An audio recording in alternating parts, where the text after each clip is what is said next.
Matius pasal 2 ayat 11, kelahiran Yesus Kristus. Maka masuklah mereka ke dalam rumah itu dan melihat anak itu bersama Maria ibunya, lalu sujud menyembah dia. Mereka pun membuka tempat harta bendanya dan mempersembahkan persembahan kepadanya, yaitu emas, kemenyan, dan mur. And going into the house, they saw the child with Mary his mother, and they fell down and worshipped him. Then opening their treasures, they offered him gifts, gold and frankincense and myrrh. Yesaya 9 ayat 6. Seterusnya. Sebab seorang anak telah lahir untuk kita, seorang putra telah diberikan untuk kita. Lambang pemerintahan ada di atas bahunya, dan namanya disebutkan orang penasihat ajaib, Allah yang perkasa, Bapa yang kekal, Raja damai.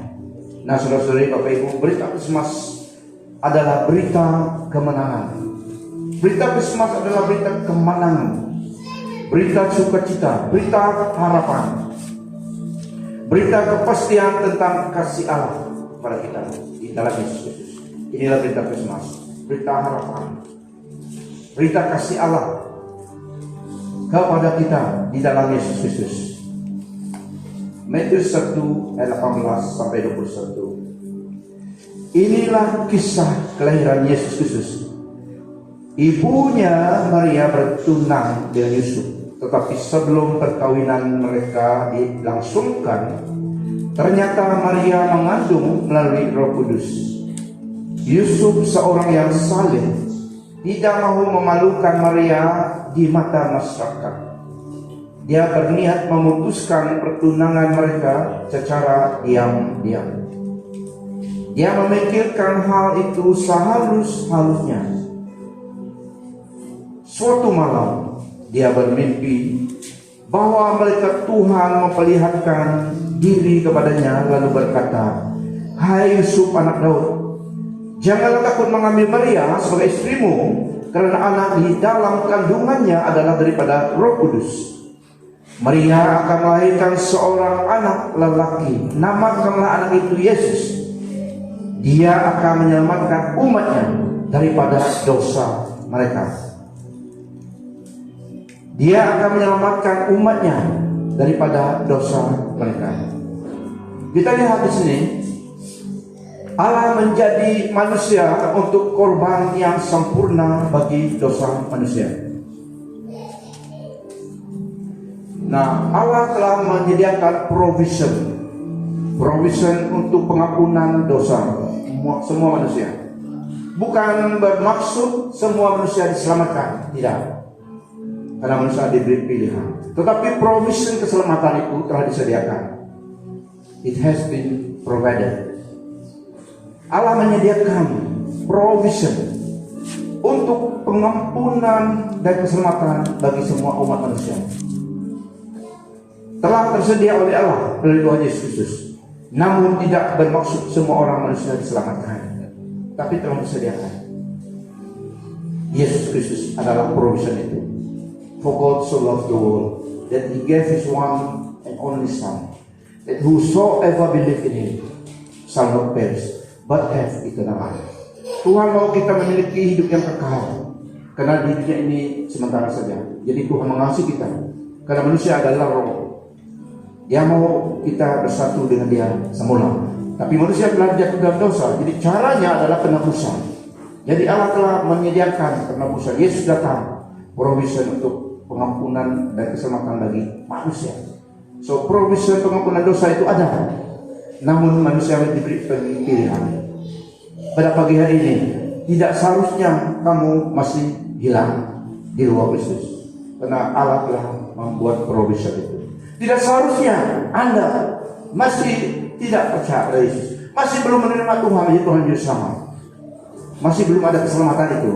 Pada pagi hari ini, ketahuilah, Yesus datang. Allah telah memberi provision itu untuk pengampunan dosa semua manusia. Karena semua manusia berdosa, tidak ada yang tidak berdosa, kata firman Tuhan. Tapi Allah mengasihi saudara secara personal. Dia memberi provisionnya, Yesus Kristus, perfect sacrifice. Tetapi tidak otomatis manusia itu diselamatkan. Tetapi tersedia provision itu ada di dalam Yesus Kristus. Karena begitu besar kasih Allah akan dunia ini, sehingga Ia telah mengaruniakan anaknya yang tunggal, supaya setiap orang yang percaya kepadanya tidak binasa, melainkan beroleh hidup yang kekal. Sebab Allah mengutus anaknya ke dalam dunia bukan untuk menghakimi dunia, melainkan untuk menyelamatkannya oleh Dia. Barang siapa percaya kepadanya, ia tidak akan dihukum. Barang siapa tidak percaya, ia telah berada di bawah hukuman, sebab ia tidak percaya dalam nama anak tunggal Allah. Nah, Tuhan Yesus adalah korban. Dialah korban pendamaian bagi dosa kita. Malah bukan dosa kita saja, tetapi dosa seluruh umat manusia. So, provision itu ada. Karena upah dosa ialah maut. Karena semua orang telah berbuat dosa dan telah kehilangan kemuliaan Allah.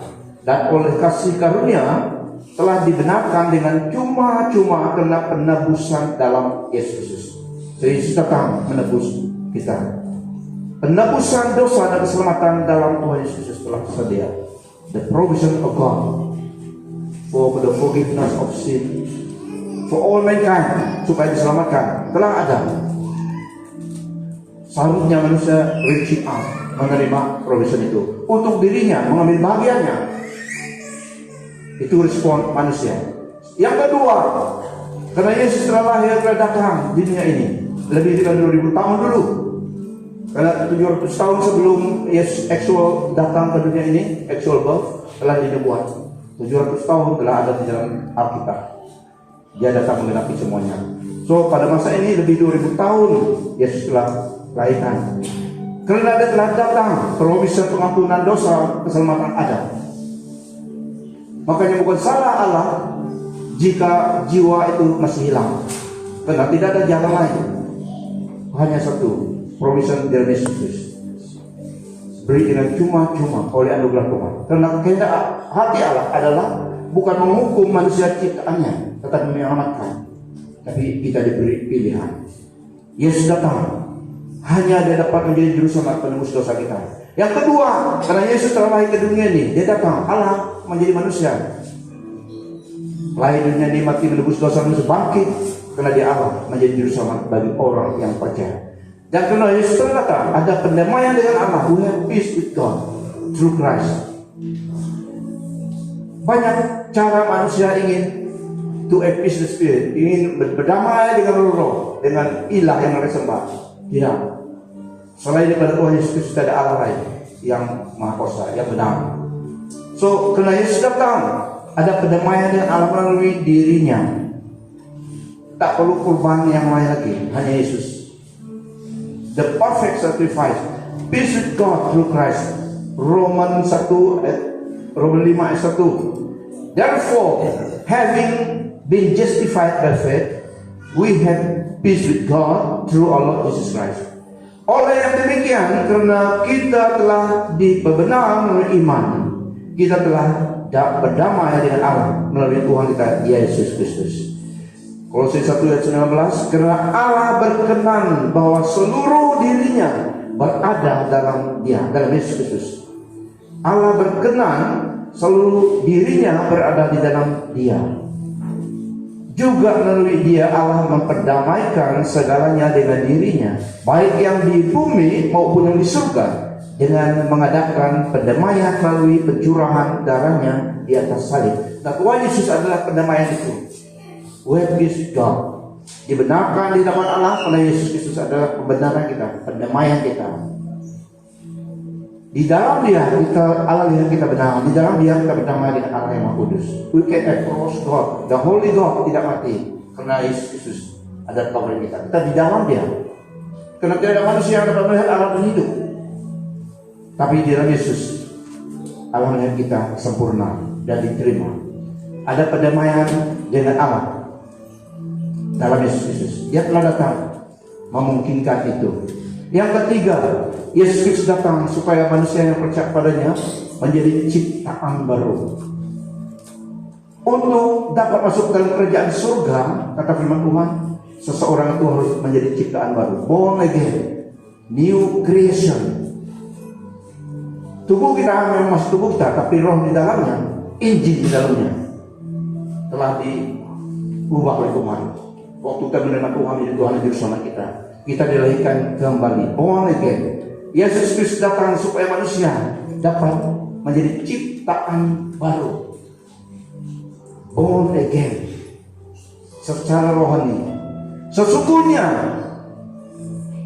dalam 2 Korintus 5 ayat 17 FBB, sesiapa yang ada dalam Kristus adalah ciptaan baru. Hal-hal lama telah lenyap dan segala-galanya baru.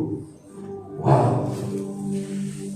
Sesiapa yang ada dalam Kristus adalah ciptaan baru. Hal-hal lama telah lenyap dan segala-galanya baru. Hal-hal lama, hidup lama kita diberi pengampunan oleh Yesus datang, kita menjadi ciptaan baru. Tuhan tidak mengenangkan perbuatan dosa kita yang lalu itu. Apabila Yesus telah menebus kita, membayar hutang dosa kita, karena semua manusia berdosa. Dan semuanya ini dari Allah yang dengan perantaraan Kristus telah mendamaikan kita dengan dirinya, dan yang telah mempercayakan pelayanan pendamaian itu pada kami. Sebab Allah mendamaikan dunia dengan dirinya oleh Kristus, dengan tidak memperhitungkan pelanggaran mereka. Ia telah mempercayakan berita pendamaian itu pada kami. Jadi kami ini adalah utusan Kristus. Rasul Paulus menulis surat kepada sidang Korintus. Saya juga sambungnya, sebarkannya kepada jemaat di Pelangi dan pada pagi hari ini. Sebab Allah mendamaikan dunia dengan dirinya oleh Kristus, dengan tidak memperhitungkan pelanggaran mereka. Ia telah mempercayakan berita pendamaian itu kepada kami. Jadi kami adalah utusan Kristus. Seakan-akan Allah menasihati kamu dengan perantaraan kami dalam nama Kristus. Dan dalam nama Kristus kami meminta kepadamu, berilah dirimu didamaikan dengan Allah. Dia yang tidak mengenal dosa telah dibuatnya menjadi dosa karena kita, supaya dalam dia kita dibenarkan oleh Allah, menjadi ciptaan baru, hybrid. Manusia harus menjadi ciptaan baru supaya dapat berkenan di hadapan Tuhan. So all men, all flesh must go. Meskipun kita masih di dunia ini, kita disinilah kita menjadi ciptaan baru oleh Tuhan, mempersiapkan kita untuk bertemu dengan Tuhan. Orang yang masuk surga, yang diselamatkan adalah orang yang telah dilahirkan kembali, yang ada Kristus di dalam dirinya, yang telah menerima Tuhan menjadi Tuhan Juru Selamat. Bukan hanya belas kasihan, tapi anugerah dari Tuhan. Biarlah Krismas ini, dalam tahun ini berapa hari lagi? 3 hari minggu lagi kan? Kalian yang belum baptis, yang belum terima Tuhan, bilalah. Ini mau 20, masuk 2024 sudah. Kalau masih sampai sekarang belum kamu terima Yesus, saya firman Tuhan, berita baik disebarkan menyeluruh dunia ini, multimedia.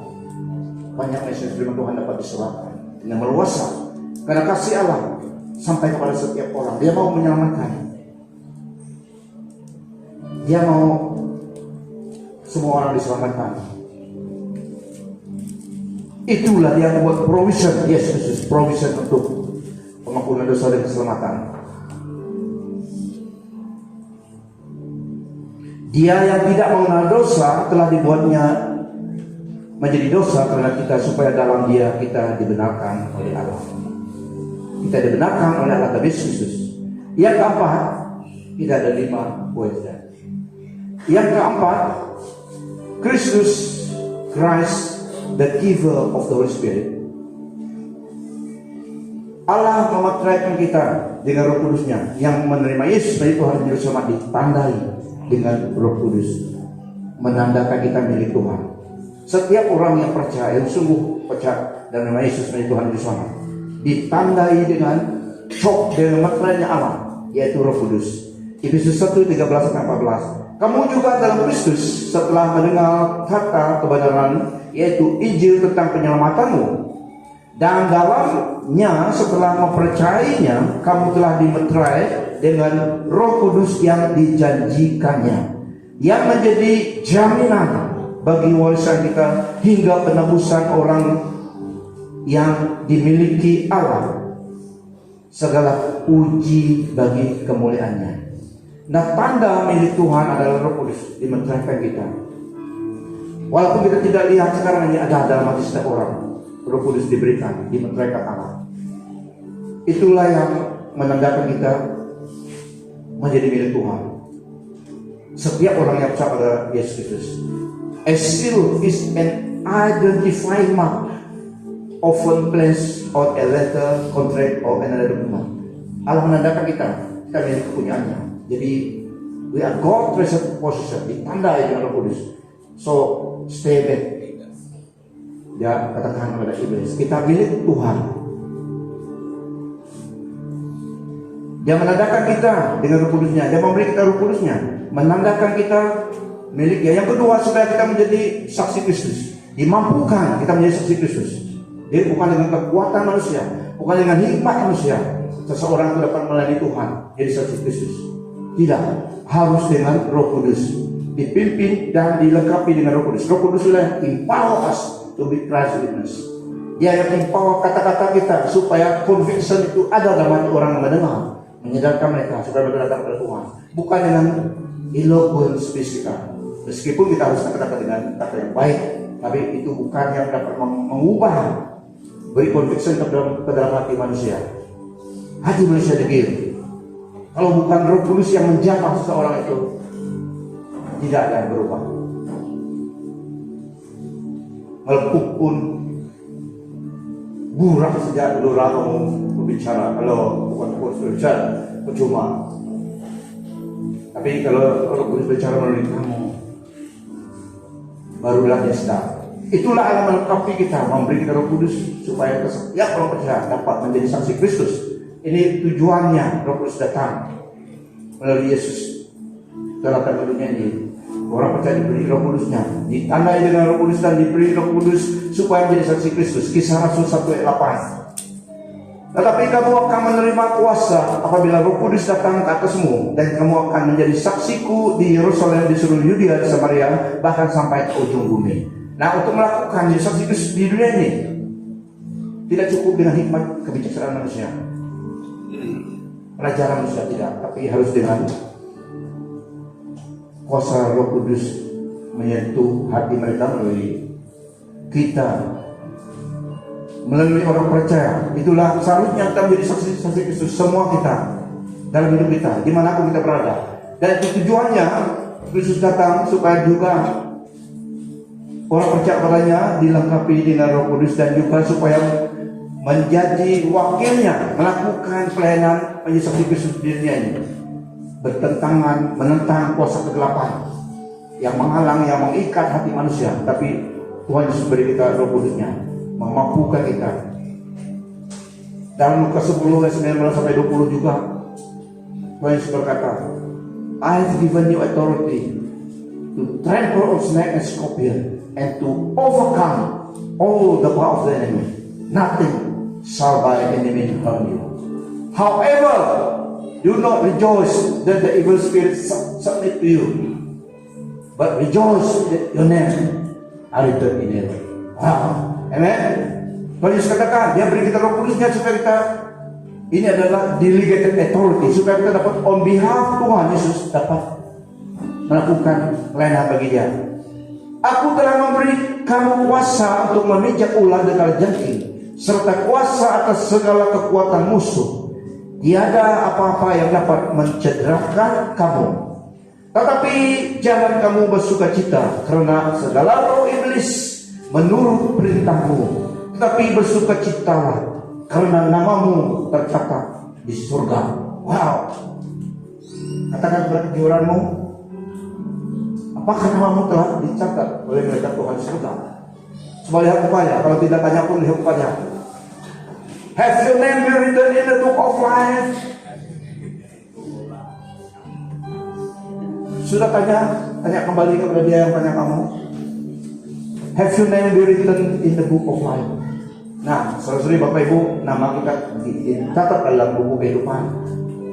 Setelah kita terima Yesus sebagai Tuhan Yesus selamat, dialah kebenaran, dia kekudusan kita, bukan perasaan kita yang menjadi buktinya. Tidak, firman Tuhan menjadi buktinya. Kalau kita menerima Yesus sebagai Tuhan Yesus selamat kita kudus di hadapan Tuhan dan Yesus Kristus, kita benar, dan nama kita tercatat dalam buku kehidupan. Yang terakhir dalam message Krisma kita adalah Yesus datang supaya kita beroleh hidup, dan beroleh hidup dalam segala berkelimpahan. Ini di dunia ini. Selain diselamatkan, selain diberi hidup yang kekal, Yesus datang supaya dalam masa kita di dunia ini, berapapun tahun kita di dunia ini, Yesus datang supaya kita dapat menerima kebaikan Tuhan. Dalam Yohanes 10:10, pencuri datang untuk mencuri, membunuh, dan membinasakan. Ini adalah iblis. 3 agenda iblis: mencuri, membunuh, membinasakan. Mencuri kebahagiaan, mencuri kesehatan, mencuri kebaikan, dan juga membunuh dan membinasakan. Dia tidak mau orang selamat. Itulah firman Tuhan harus disebarkan kepada orang yang belum kenal Tuhan, supaya jiwa mereka diselamatkan. Tetapi aku datang supaya manusia mempunyai hidup, bahkan mempunyai hidup yang berlimpah-limpah. Bagaimana hidup yang berlimpah-limpah? Tentunya hidup yang baik, kan? I have come so that they may have life, and have life more abundantly. Kata Roh Yesus. Itulah Tuhan, itulah kita menikmati berkat hasil tangan kita, karena anugerah berkat dari Tuhan. Jangan lupa Tuhan apabila kita berhasil dalam hidup kita.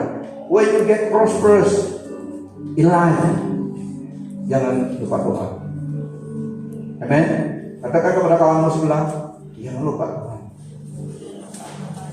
Dia sumber kehidupan dan juga sumber berkat. Dia mau kita memiliki apa yang kita perlukan. Yesus datang memberi kita kesehatan, memberi kita pekerjaan, peluang dan hidup. Itu adalah kebaikan Tuhan. Dan juga damai di hati kita. Above all adalah keselamatan di jiwa kita. Okay, tapi dalam dunia ini juga kita perlu berkat Tuhan. Tuhan Yesus katakan, I have come so that you may have life, and have life more abundantly. Implicationnya bagi kita, Allah telah memberi kita anaknya. God gave us His Son, heavenless, yang terbaik di surga. God gave us His Son, heavenless, Yesus Kristus. What is your response?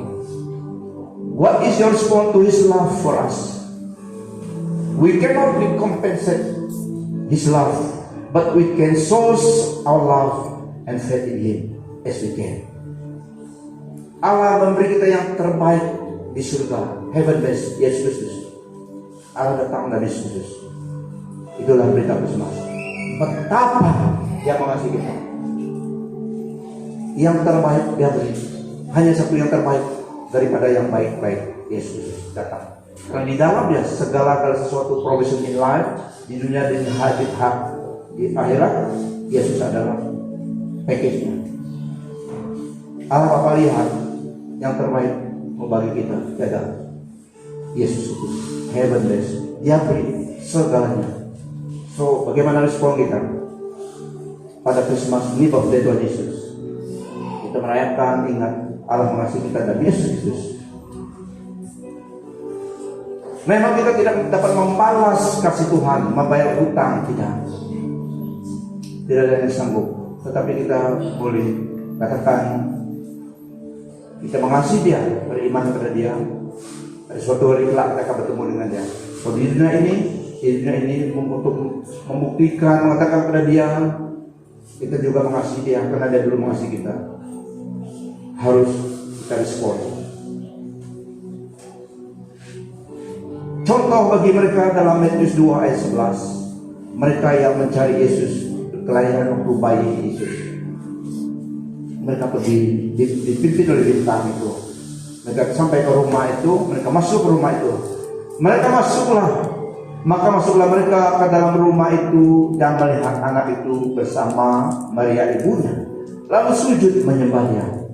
Mereka pun membuka tempat harta bendanya dan mempersembahkan persembahan kepadanya, yaitu emas, kemenyan, dan mur. Di dalam budaya mereka pada masa itu, ini tiga yang termahal, yang terbaik, yang sangat diperlukan dalam masyarakat dalam masa itu. Emas, khotbah kali kita akan sentuh satu persatu emas ini. Emas, kemenyan, dan mur. Ada makna dan ada artinya. Itu yang terpenting pada masa itu. So mereka beri yang terbaik juga, yang ada pada mereka, karena mereka melihat Yesus kelahiran bayi itu. Nah, Yesus telah lahir ke dunia ini. Dia akan datang bukan sebagai bayi-bayi lagi. Dia akan datang menjadi raja, aksara raja, mengangkat gerejanya. Dia cuma datang pada masa itu supaya dapat lahir ke dunia ini, headless baby. Itu Allah. Waktu dia dalam kandungan ibunya, it is God. Waktu dilahirkan 1 bulan, Allah. Tapi dia juga harus proses kehidupan di manusia normal, memberikan contoh. Sehingga juga dia perlu masuk dalam gereja. Jadi ada orang Kristen yang tidak perlu masuk gereja, itu salah sudah. Yesus Kristus yang Allah itu sendiri datang waktu dia umur kecil 12 tahun, selalu masuk gereja. Sacrifice, sanctification, dia belum. Allah sendiri, Allah itu berjalan 12 tahun sudah, dia memang Allah 100%, baru 100%. Pada waktu dia lahir itu baby memang Allah dalam Yesus. Maria menggendong Allah, juru selamatnya. Yesus akan datang kedua kali, the rapture of the church, karena dia raja atas seluruh raja. Tapi pada hari ini kita merayakan Christmas, Yesus lahir untuk kita. So apa yang dapat kita berikan? Kita juga diberi peluang pada pagi hari ini memberi ucapan syukur kepada Tuhan. Christmas Day, birthday Tuhan Yesus, Allah sendiri datang menyelamatkan kita. Maka masuklah mereka ke dalam rumah itu dan melihat anak itu bersama Maria ibunya, lalu sujud menyembah Dia. Mereka pun membuka tempat harta bendanya dan mempersembahkan persembahan kepadanya, yaitu emas, kemenyan,